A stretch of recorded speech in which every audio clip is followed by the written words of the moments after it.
कीलक स्तोत्र हिंदी अर्थ सहित कीलक स्तोत्र इन हिंदी विद्वानों के द्वारा देवी कवच, अर्गला स्तोत्र, कीलक और तीनों रहस्य यही दुर्गा सप्तशती के 6 अंग माने गए हैं। इनके पाठ के क्रम में भी मतभेद है। अनेक तंत्रों के अनुसार सप्तशती के पाठ का क्रम अनेक प्रकार का उपलब्ध होता है। ऐसी दशा में अपने क्षेत्र में पाठ का जो क्रम पहले से प्रचलित हो, उसी का अनुसरण करना अच्छा है। चिदंबर संहिता में पहले अर्गला फिर कीलक तथा अंत में कवच पढ़ने का विधान है, किंतु योगरत्नावली में पाठ का क्रम इससे भिन्न है। उसमें कवच को बीज, अर्गला को शक्ति तथा कीलक को कीलक संज्ञा दी गई है।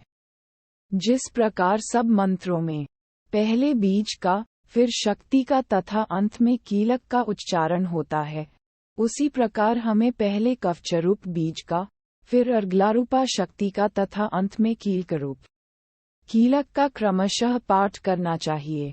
कीलक स्तोत्र विनियोग ओम अस्य श्रीकीलकमंत्रस्य शिव ऋषेः अनुष्टुप छंदः श्री महासरस्वती देवता। श्री जगदम्बा प्रीत्यर्थ सप्तशती पाठान्गत्वेन जपे विनियोगः ओम नमश्चंडिकायै। मार्कंडेय उवाच अर्थ ओम चंडिका देवी को नमस्कार है।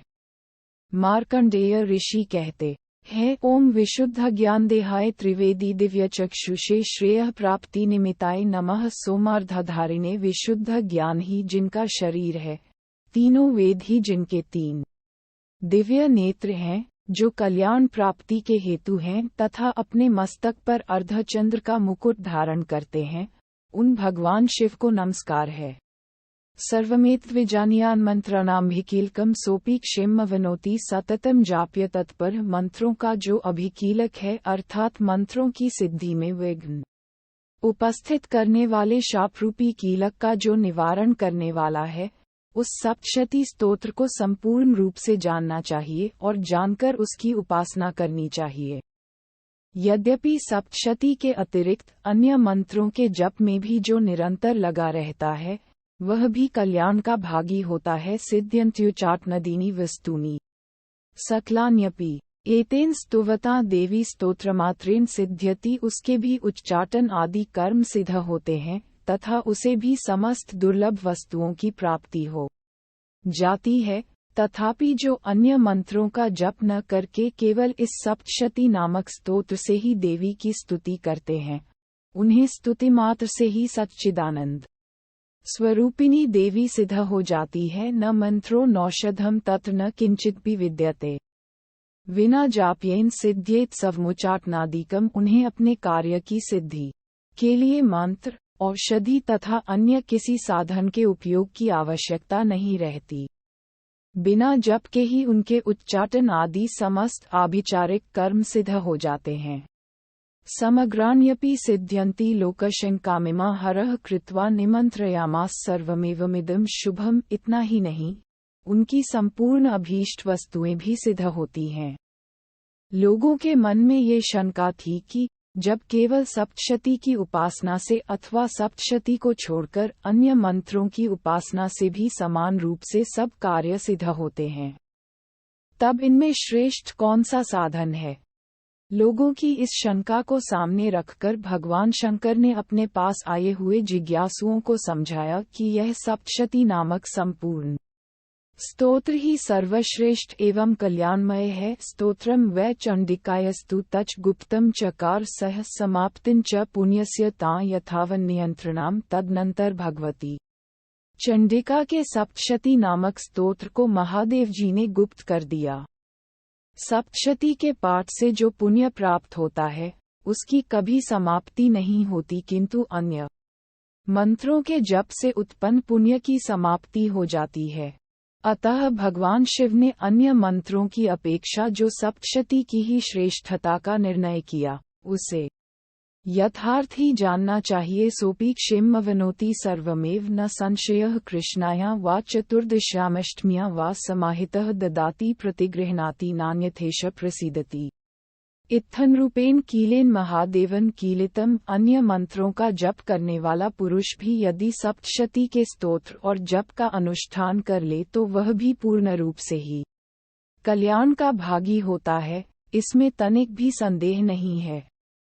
जो साधक कृष्ण पक्ष की चतुर्दशी अथवा अष्टमी को एकाग्रचित होकर भगवती की सेवा में अपना सर्वस्व समर्पित कर देता है और फिर उसे प्रसाद रूप से ग्रहण करता है, उसी पर भगवती प्रसन्न होती हैं, अन्यथा उनकी प्रसन्नता नहीं प्राप्त होती।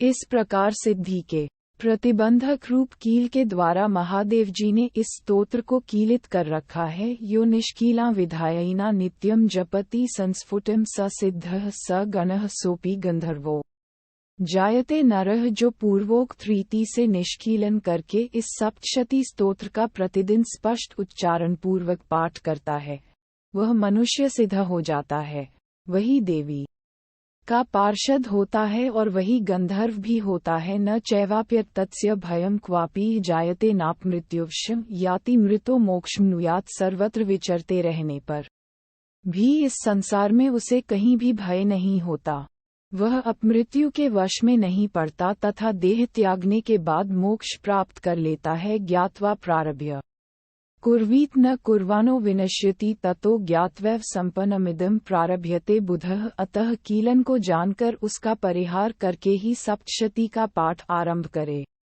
जो ऐसा नहीं करता उसका नाश हो जाता है।